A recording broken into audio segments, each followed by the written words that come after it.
Access 2016, Module 3, Part 3.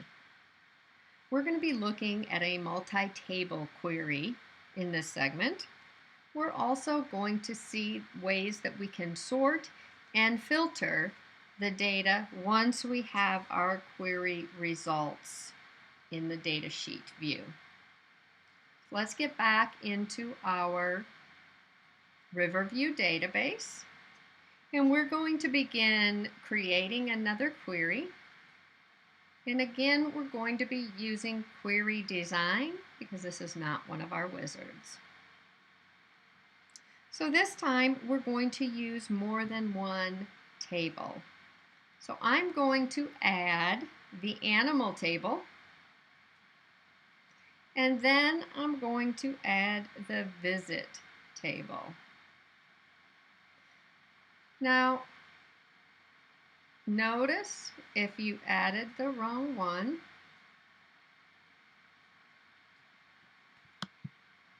you can right-click on it and remove the table.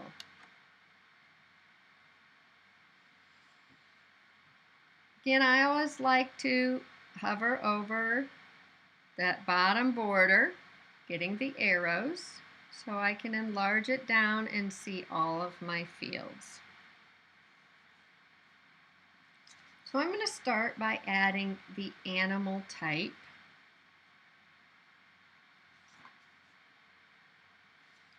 And then I'm going to add the animal breed,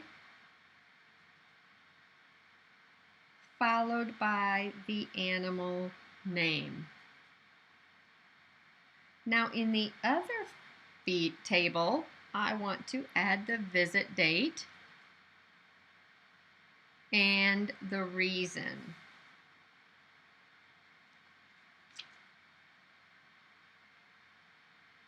And that, now I have all my fields in there, so I'm going to go ahead and click Run. And you can see in our data set, we now have information from two files. Now because these files are connected in a one-to-many relationship, I have one animal ID, but they can have multiple visits. So as you see here, you can have the same pet come in multiple times, and you see the reason and the date for each of those visits. So let's go ahead and save this query.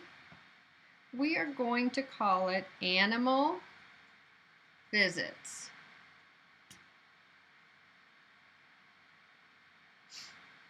Now the first thing we want to look at is how we can sort our data, and this is sorting after the query has ran and we're in the data sheet view. Now this type of sorting is fine unless you have to have the sort happen before the records are selected. And if that happens, then we have to sort a different way. We would have to sort in design view. But in this case, our records could already be selected. So one thing we could do is if we wanted to sort by a certain field, such as animal type, to put all the dogs together, we could sort A to Z or Z to A using the drop-down arrows. Also, you'll notice the A to Z and Z to A sort options here on the ribbon. If you're going to use the ribbon, you could click on the field and give it the sort. So again, I would click on animal type and choose ascending.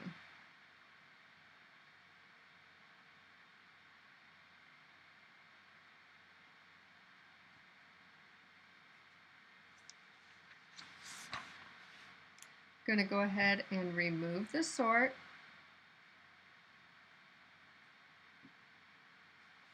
And now if I wanted to select by two fields, there are two reasons we would have to sort in Design View. In Design View, we can sort by multiple fields, or also in Design View, if I have to have the sort happen before the records are selected, you must do it in Design View. We're going to see this in Module 5 when we do our top value queries. So that's the other time that you would have to sort in Design View. So we're going to switch to Design View. Notice we have this SQL view. We shouldn't be using that in class. That's available for our queries. You'll be using either Datasheet View or Design View. So we're going to go to Design View, and you'll notice here that there is a sort option. The way Access works is the first field it comes to, going from the left to the right, is the primary sort, and then it goes along and sorts them in the sequence that it finds them. So for example, if we said I wanted it to sort first by animal, oh no, not the breed, we need to scooch over, here we go, we want it by the type. So if I want it in ascending order by the type, and then if the type is the same, within the type I want to sort in descending order by the visit date.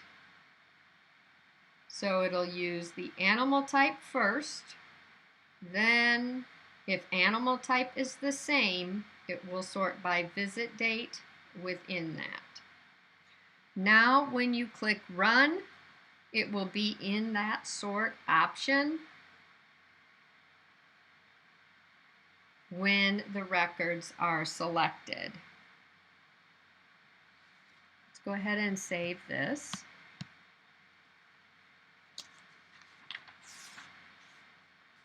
The next thing we want to look at is filtering. Okay, one thing we're going to look at is how to filter by selection.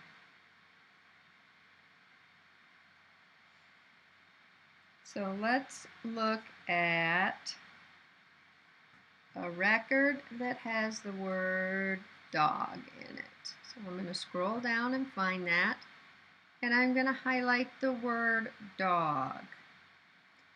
Then I'm going to say selection equals dog, and it will only give me those.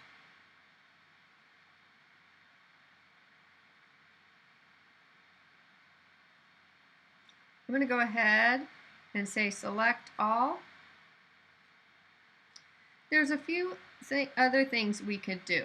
So for example, let's say I wanted cattle. I could come in here and use one of these checkboxes. I also have the option to use these text filters. These two options are very similar to what we saw in Excel. So let's select just cattle. Now you can see there are different types of cattle. So maybe I'd said, okay, I want to see all of the Holstein. So I could highlight the word Holstein and then come up to selection. Notice the little filter with the lightning bolt, and it says selection. This is filtering by selection.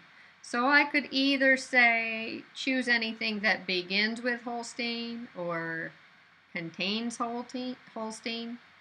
I'm going to go ahead and say beginning. And you can see no matter what number followed, it still selected them.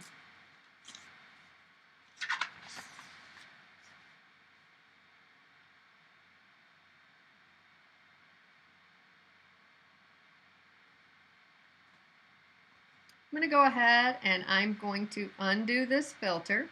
So you'd click this and clear filters.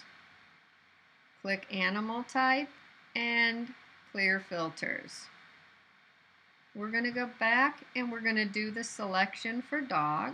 So I'm going to highlight dog and I'm going to say selection is equal dog. The next thing I want to do is I want to see vaccinations. So I might highlight the word vaccinations and say anything that contains vaccination, and it would pull in any reasons or diagnoses that would show us that had the word vaccination in them. Now, one thing I can do is I can toggle that filter results off and on. So if I click this toggle filter button, now I see the complete unfiltered data set. If I click it again, I see the filtered data set. So you're able to filter it off and on using that technique.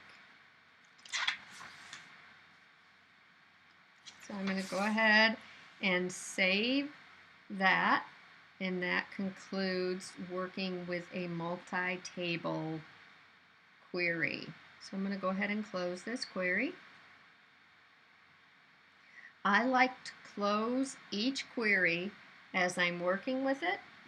When I'm done, I close it because sometimes you can receive error message if you try to do something and you have too many objects open. You might have an object open that Access needs to make changes to, and so it won't allow you to do those tasks. So the easiest thing to do is when you're done working with something to close it. I think it makes it easier to see what you're doing because you have a clean workspace, and also it prevents any errors from having too many things open at once.